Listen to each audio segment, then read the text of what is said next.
Attention!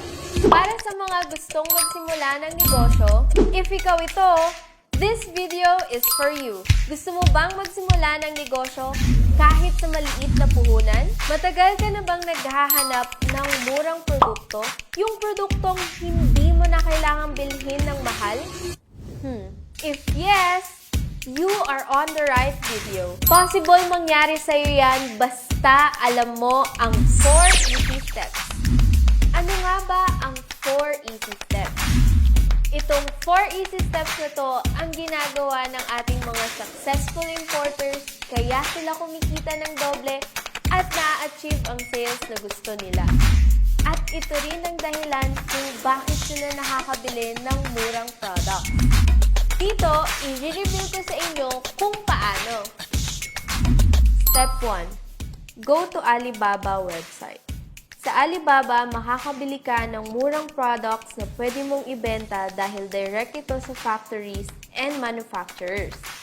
Dito, pwede kang makabili ng products na gusto mo sa murang halaga.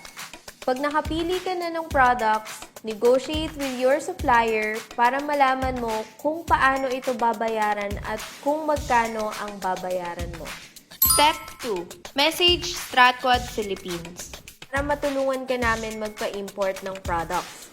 Dito, kami na ang bahala magpadala ng orders mo from China to the Philippines.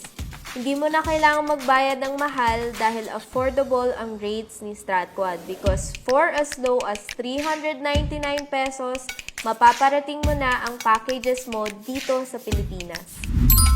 Step 3. Wait for your package to arrive here in the Philippines. Kapag dumating na ang packages mo sa China warehouse namin, kami na ang bahalang magpadala nito dito sa Pilipinas. Step 4.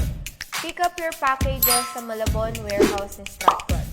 Once na nasa Philippine warehouse na namin ito, pwede mo na itong pick upin or ipa-pick up sa mga local couriers. Because of this, makakabili ka na ng murang products, hindi mo na kailangang magbayad ng mahal na importation fee at makukuha mo na ang income na gusto mo. If you want to know more about this, click the button below para matulungan ka namin.